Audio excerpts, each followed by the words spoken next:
Ward by J.C. McCrae. A production by Parahuman Audio. Performed by a cast of fans and volunteers. Please visit parahumanaudio.com to learn more. Thank you and enjoy.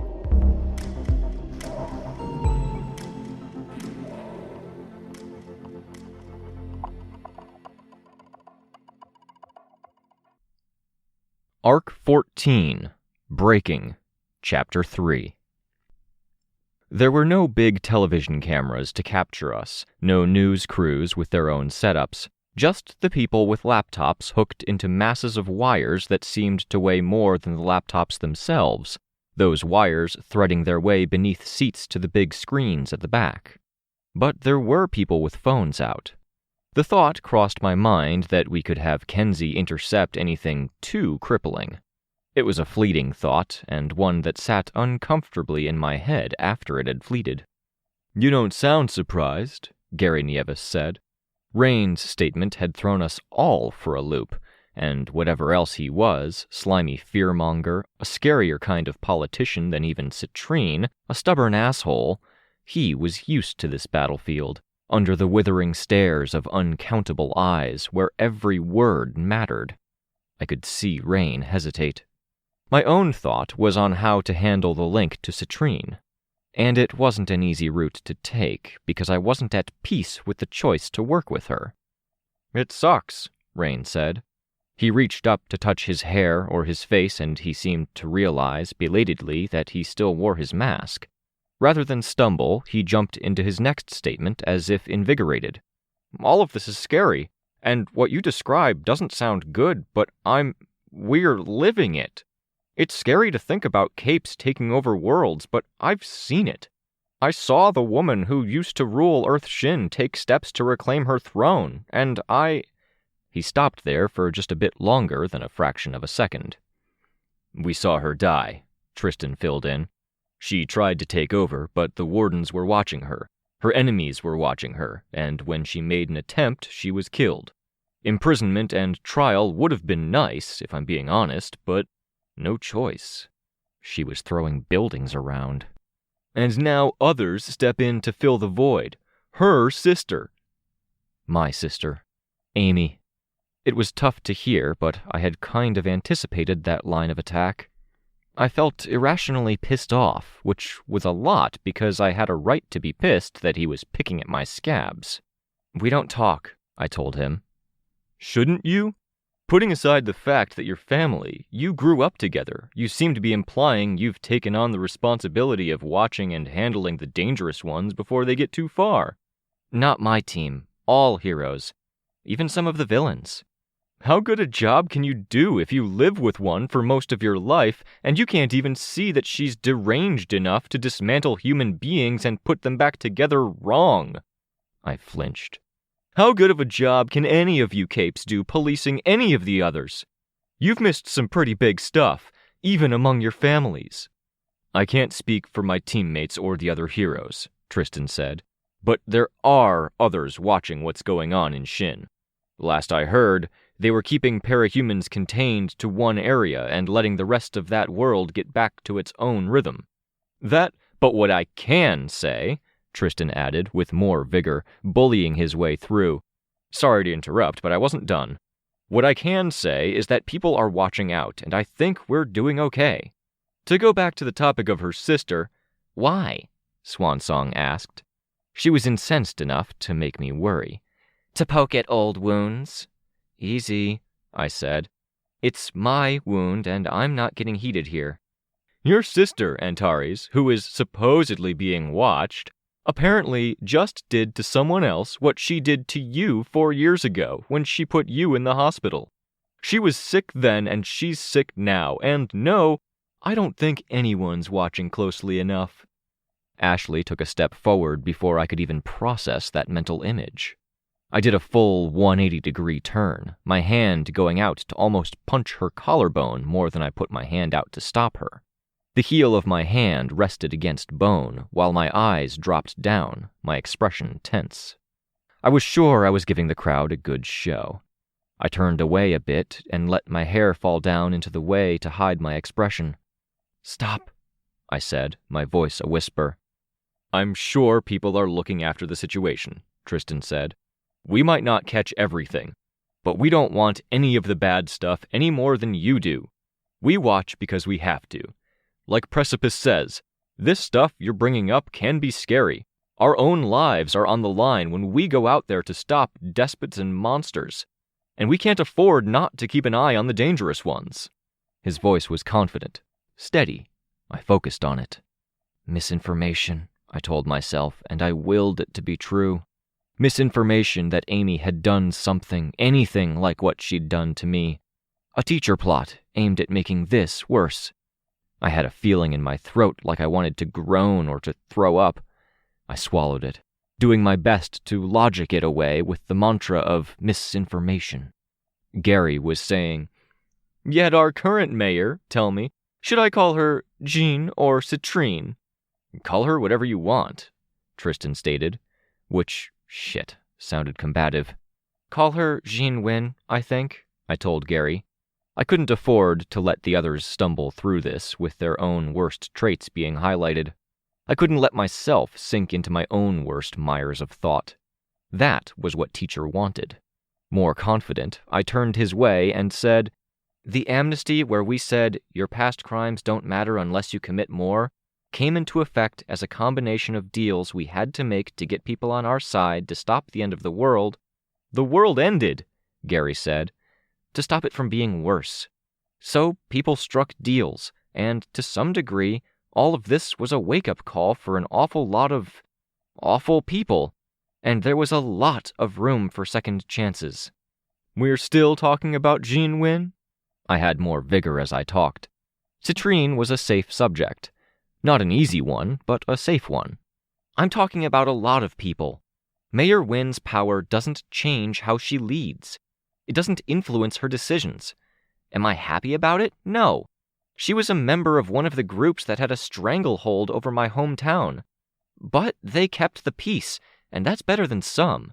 If she wants to be a regular mayor, use her experience with capes to make decisions in a city where cape stuff is pretty major, I think I can make peace with that. If she's lying about who she really is, then can we trust her in anything else? I think to make that decision for yourself, you need to look at how she's done. Again, I'm not dancing with joy given past history, but I'm personally giving her a second chance, and objectively speaking, I think she's doing a good job. It's the face she shows us. She was second in command of a crime syndicate until the leader died, at which point she assumed control. Protection rackets, pressuring politicians, sheltering and hiding villains on the run from law enforcement, kidnapping, ransom. She has murdered people. You'll jump in here to talk about amnesty, I'm sure." He let the statement hang, pausing to give me room to do just that. I didn't take the bait. Be calm, process. Think about the fact that he's a vehicle for teachers' weaponized information and misinformation. "But we didn't get a say in that. No vote or referendum was held. None of the unpowered were counseled that I'm aware of.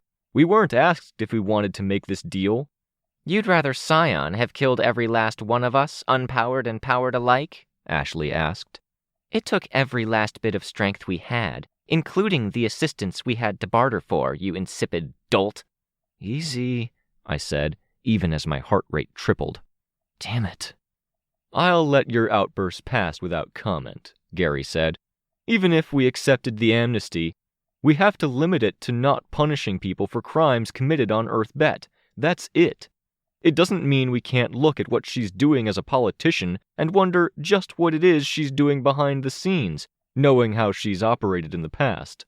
Is she making threats? Is she using her power to hold people hostage? Is she killing people who get in her way?" "Is she?" Tristan asked. "It would explain a lot of things," Gary said. "Can you clarify what those things are?" Tristan pressed. "How easy it was for her. How people never seemed to be in her way for very long. How she always seemed to have funds. I could have imagined a less seasoned politician stumbling when pressed for details. It was a thing my mom had done when I was a kid that I'd picked up and done myself until friends in early high school told me to quit it. Name one instance. It worked great to shut down arguments until someone answered and you were quibbling over whether the instance counted. My mom had been surgical with when it was applied, picking instances where she knew it would frustrate any arguments. Tristan wasn't surgical. I jumped in with, Jean Wynn was a candidate because she invested heavily into things on this side of the portal. She planned, and that's why she's so well set up. With illicit money, I don't like it either, but in retrospect, a lot of the important buildings and infrastructure we're using now are because she thought the world might end and she planned around it, investing. She was right, and we're all better off for her planning. I'd rather she did what she did than us not have the community centers, power, trade deals, concrete, prefab building parts, and food that we have. If she knew about the end of the world, then why didn't she stop it? Gary asked. Do you really think she knew about Scion and didn't stop it? Tristan asked. He didn't wait for an answer. At this point, you just sound like a sore loser. Things were bad with the Endbringers and other incidents. People everywhere were thinking about their options, prepping for disaster. She was just smart about it. Thank you, Tristan. I knew what answer I might have given if I were Gary. I would have said, yes, she could have known, and she could have been calculating enough to hold her tongue. I knew enough details that I didn't think it was the truth, but it would have been a decisive attack on her character. Thing was, Tristan was good at speaking. He had a forceful and combative approach that didn't come across in his tone, but made people listen, gave him momentum, and let him drop questions any opponent would be happy to answer, and even drop in casual insults like sore loser, and then string it all together in a way that made it hard to combat.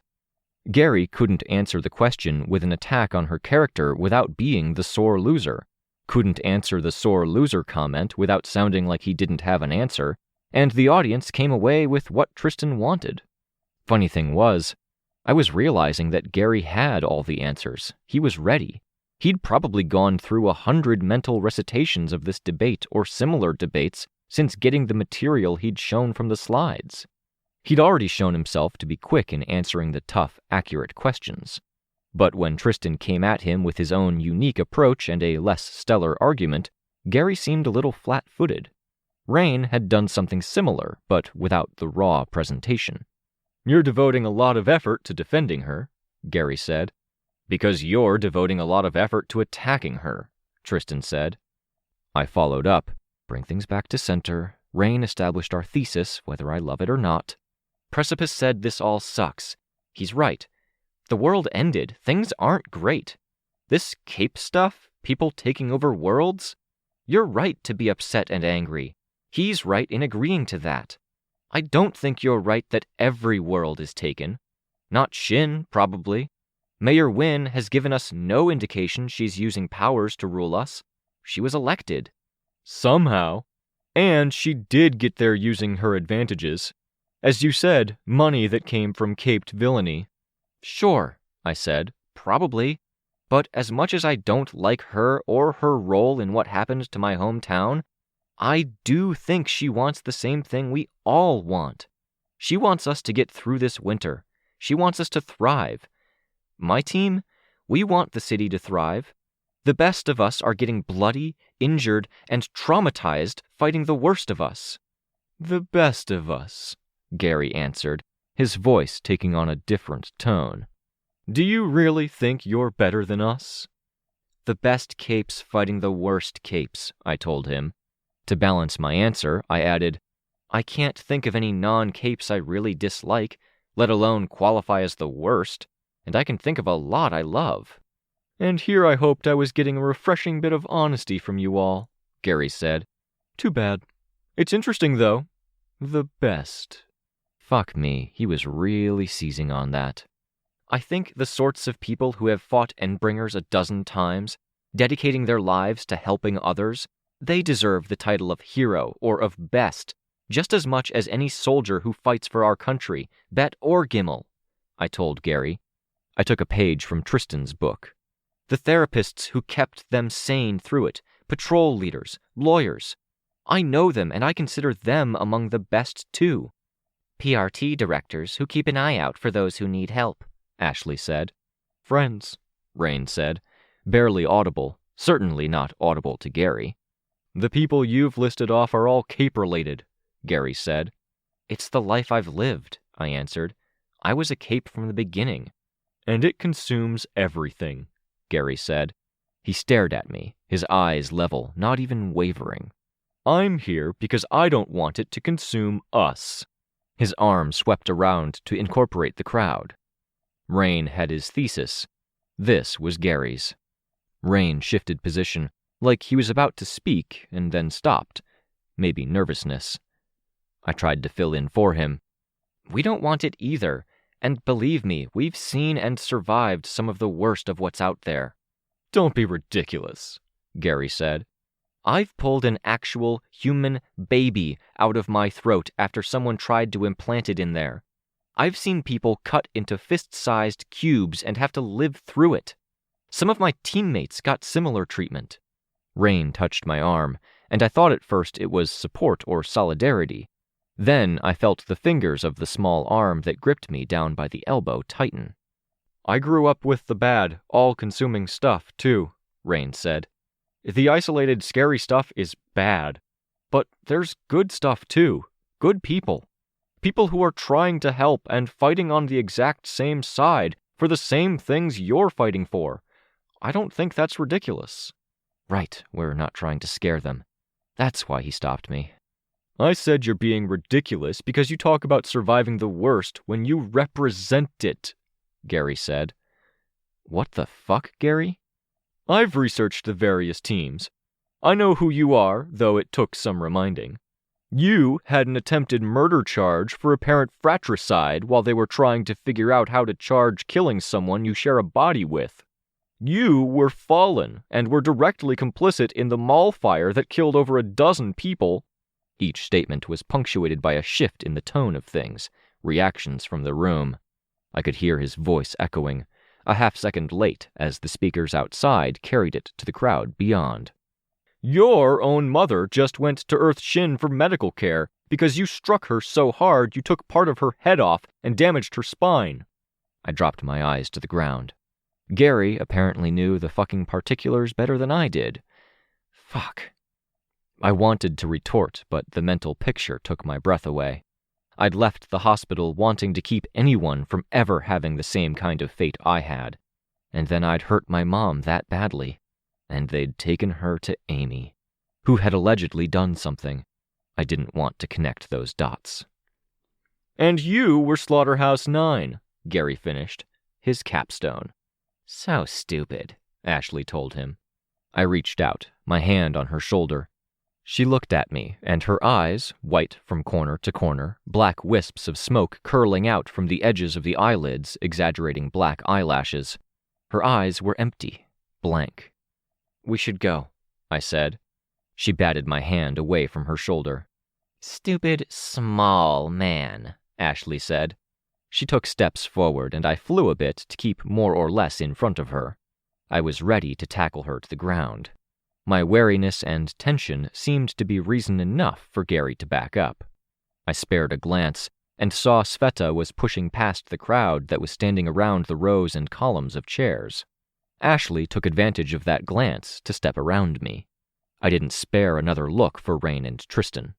You have all of these facts, but you know so little, she told him, making each of the last 3 words its own punctuated statement unto itself, accusatory, hissed, and pejorative in that order. People were standing from their seats, backing up. Swan song, I said, my voice stern. I used my aura, the radius just wide enough to catch her and none of the audience. She snapped her head around. No. Yes. Ashley, I said, shifting my tone. I spoke to her more as a friend. Please. I noticed blue motes. Not many, but some. Byron was using his power, keeping it ready. A blast of water in case she lunged for Gary?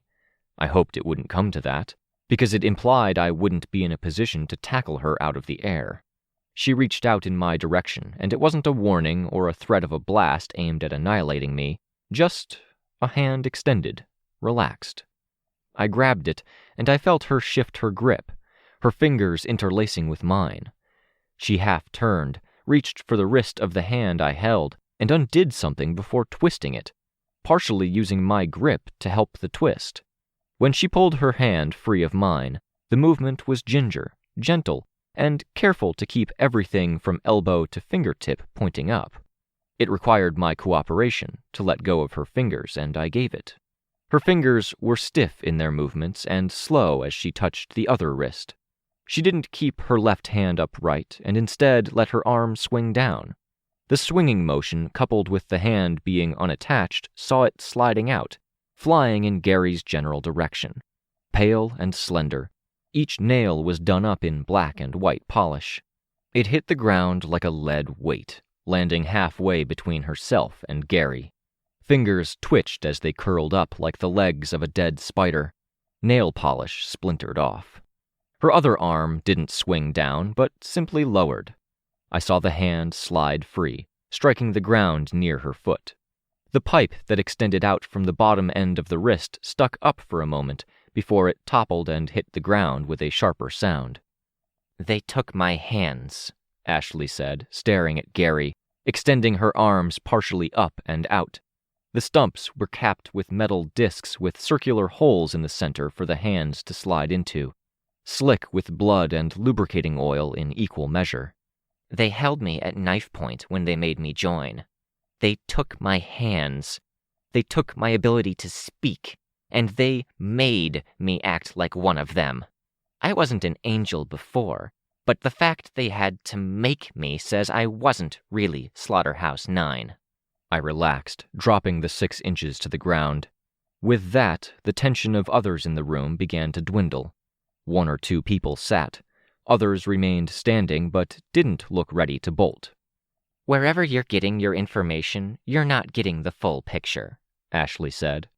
"You're attacking us for things that are far more complicated and unpleasant for us than you're aware. I hope so, in any event, because if you aren't ignorant, you're malignant." I bent down, picking up the hand by Ashley's foot. When I looked up, Gary was bending down to pick up her other hand. Rein's voice was low and quiet. "Be gentle with it. I know she dropped it to make a point or something, but if you actively tamper with it or touch the sensors near the metal bone, it might muck with the settings." "I'm not a brute," Gary said. He weighed it in his hand, and he seemed surprised at how heavy it was. "I'm not the bad guy here." I wondered if the implication was, "But you are." "My brother isn't a villain either," Byron said. Right, they'd changed to have water available. The moats were gone. "He was a scared teenager, and I've forgiven him for what he did to me. I feel like that's where things should end. From my experience with the law, there's a reason victims can't rescind charges. It's up to the prosecution because you need that objective observation and involvement. Victims can testify, though," Byron said. "If there's a jury, victims can make their statements. If he's on trial, this is my statement." "You're not on trial," Gary said. "Aren't we?" Rein asked. "Aren't we always? We're being judged and condemned every damn day we're out there. I was damned for being powerless before I got my powers, and damned for being broken after I got them. Family judges us, friends judge us, and it's usually harsh judgments. You're being judged and assessed by your audience, Mr. Nieves.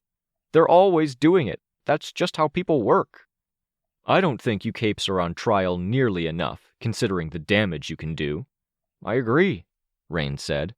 "It took too long for the Fallen to be stopped. I saw a lot of people get hurt. I'd have liked to see more justice during that period of time." The conversation and its tone had shifted. We'd moved forward, around Ashley, and Gary had stepped forward to pick up the hand. There was an audience, but our tone and our volume was more conversational now. I spoke up, matching my tone to the conversation despite my anger and anxiety.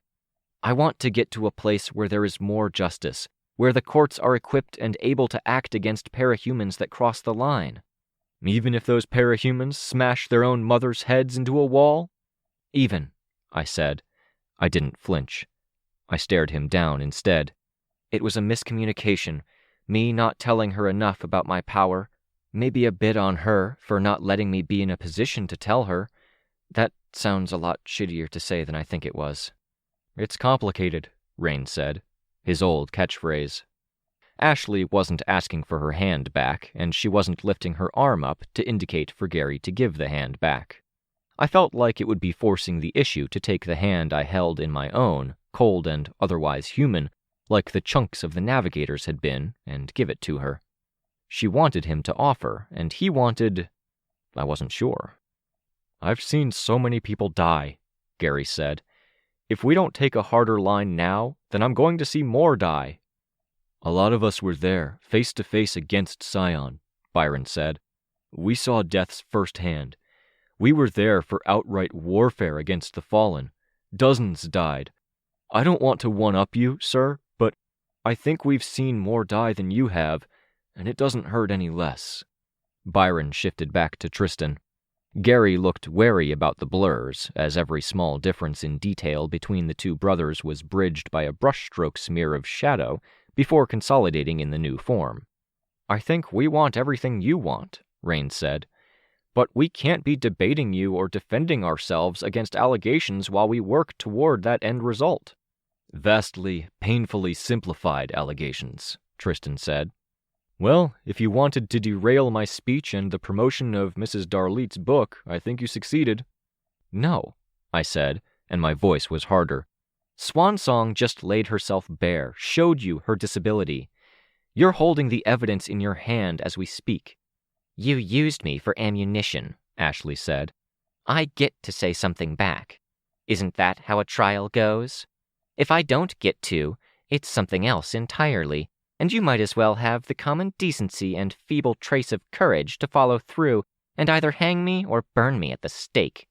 Let me go out in a dramatic way, but don't you dare misrepresent me. I'm not going to lynch you. You're being ridiculous. We're asking questions. Ashley answered. Without us here to answer them. When we do answer them, we're accused of derailing. The difference between us, Gary, is that you have a kind of power here, and you haven't even tried to be just, kind, or fair. But in my experience with Breakthrough, I've seen that no matter how rocky the road gets, and it's rocky right now, it feels like we're losing or we've lost. We still try. Gary still held Ashley's hand, and he seemed lost in thought for a minute. No retort, no response. Then he looked at the base of the hand, where what Rein had called the pole stuck out, to be threaded into the hole in the stump and root in the forearm. He looked at Ashley's arm, and he seemed to realize how weird it was that he was holding a girl's dismembered hand. He extended his hand, holding the hand by the wrist. Ashley put her arm out, hole pointed at him, and he had to turn the hand 90 degrees to stick the pole out and put it into the hole. There was a faint sound like something sliding into a sheath. Ashley pushed out to help the final connection pop, then twisted her arm around to rotate the hand before something caught. Thank you, she said. She flexed her hand, forming a fist, then moved the fingers. She turned to Rein. Feels wrong. You threw your hand down like someone throws down a gauntlet in a duel. It's going to screw up the fine-tuning. Guys, Tristan said. Gary glowered. You might have really hurt relations with Shin or Chait, I said. I don't know what happens to the mayor, but if this leads to her being ejected or removed, I think it hurts all of us. We can disagree on that. We'll see how it goes. In the meantime, if you need help with something else, if you have questions or if you want to meet us halfway, you can contact us. I think there are better ways to use the listening ears you have.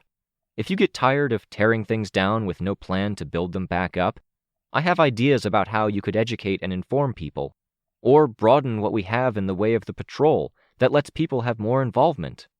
Something else, he said. In other words, you think I need help with what I said about the mayor, Chait, or Shin, but you won't give it. I thought about it. That had kind of been my intended implication. There were so many toes to step on. territory I didn't want to get into, like my sister. If it does turn out that's the case, reach out. We'll see what we can do. Mr. Nieves didn't nod or shake his head. He turned to the table where the 2.5 pounds of laptop and 20 pounds of cabling were, motioning for them to wrap things up. I heard the blip of the speakers being disconnected as wires were undone. And that somehow felt like the end of the conversation. I backed away. Ashley turned. I spotted Sveta in the crowd, looking relieved. That was it. "Want a book?" Mrs. Darlete asked as we went to go. When everyone had backed up, she'd stepped away from her podium and into the edges of the crowd. Now she was back at it. "Read it," Ashley said. "I was talking to my team about it earlier." "That's great," the woman said. Probably a publicity stunt, or a chance to make us look bad when we refused, or pure irony. I didn't have a read on her, but whatever. I held out my hand, took the book, thanking her. People would interpret our taking the book however they wanted. The crowd got out of our way. We left it behind, and I hoped that even if we hadn't diffused it all, we'd at least raised questions or broken their stride. I hoped the video wouldn't look as bad as I worried it would. "He played dirty," Tristan said, bringing up the shit he did. Swansong called him small. He kind of is. He's using the only tools he has to try to affect change. I remember what it was like being unpowered in a powered family, how little it felt like anything I did mattered. "Pretty generous of you," Tristan said. Sveta exited the building, making her way through the crowd and crossing the street. "I don't know," I said. Sveta joined us. "I think you're going too easy on him, offering help, bending the knee," Ashley said. Rein answered her. "We're on the same side. We want the same things. It's a minor difference, I guess, but an important one." "A distinction," I supplied the word. "That." "What distinction?" Ashley asked. "He's anti-parahuman, except my experience says he wouldn't call himself that. He'd say something like, 'I'm aware of how dangerous parahumans are,' and he'd have some stats to back it up. Thing is, so are we. We're very aware of the threat posed. We're more aware. The distinction is that he's focused on the overall threat. We're focused on specific threats, the worst of them." Ashley stared into the silvery white lenses of Rein's mask. "It'd be nice to work together or whatever when it comes to dealing with the worst capes. Focus energies," I said. "Exactly," Rein said. "There's overlap, common interest. We all want certain capes that are abusing their powers, abusing the system, and abusing others gone. Maybe we can loop Gary into that, get him on board." "It's not that easy to change someone's mind," Ashley said. "I know it's not, believe me. I've dealt with my share of bigots, but I think there's a chance," Rein said. "It's not simple," I agreed. I still had anxiety and dark thoughts pushing in at the edges from what had been brought up. I wanted to move, to act, to go punch bad guys, just to keep that stuff at the edges from creeping in enough to matter. Move fast enough, and that kind of thinking would have to cling on for dear life. "It's complicated," Rein said. "It's the kind of complicated I've been wrestling with from the beginning." "Speaking of complicated," I said, "Ashley, you're backsliding," Tristan said. "That was bad." "I thought I made a good point." "You're backsliding." "We're all backsliding if you haven't noticed." "I know you," Sveta jumped in, joining the conversation. "You were on the edge. You could have blasted him." "I could blast anyone. I could blast you right here and right now. But I don't because I don't want to. I didn't blast him because he's a goblin of a man without even a single testicular smudge's worth of manliness who attacks people behind their backs. He's not worth it. Does he redeem himself somewhat by giving me my hand back and listening to us a little? A tad." "You thought about blasting him and you held back," Sveta said. "I held back," Ashley said. "We need to discuss this. This pattern of behavior isn't good," I said. "A pattern where I hold back?" "A pattern where you need to hold back," Sveta said. "This is me. This is who I am." What was? I felt like I'd gotten to know her, that she'd let her guard down, dropped aspects of the self-imposed image she'd built up around herself and become more comfortable. I'd liked the Ashley I'd gotten to know. Now, I wasn't even sure about any of it. People who broke down tended to reveal raw and vulnerable parts of themselves, and I'd thought that in the past events where Ashley's facade had cracked, I'd seen glimmers of the Ashley who cared deeply about Kenzie and who could care deeply about others, the swan song. Now, I felt like the swan song facade was cracking under the strain of keeping up the act here, and it was revealing a damsel beneath. White with black beneath the surface, or black with white beneath the surface. Just endless beneath the surfaces, always with a few limited constraints. There had been vulnerability there, though. Showing the missing hands in front of the watching eyes, declaring she wasn't Slaughterhouse. Still, there was something I'd call darkness. Do you need to hang back? Take a break while we look after other stuff? No, Ashley said, sounding offended. I was frustrated, and with how Ashley tended to ramp up when she got agitated, and the way my own frustration seemed to mirror that right now, I backed off, letting Sveta take over. My phone was ringing anyway. I pulled it out and I checked the screen, and then I went very still. What's wrong? It had been Rein who noticed. Teacher attack? I don't think so, I answered. What then? Someone caught some of what Gary was saying when he named names. It got out to Earth Shin. They want to meet. I didn't want to do this. I was happier telling myself Gary had been wrong than I was putting myself in a position to know one way or the other. Knowing that she did what he'd alleged, or that she didn't and that I had to wrestle with the word innocent linked to her name. Family they? Sveta asked. Family they.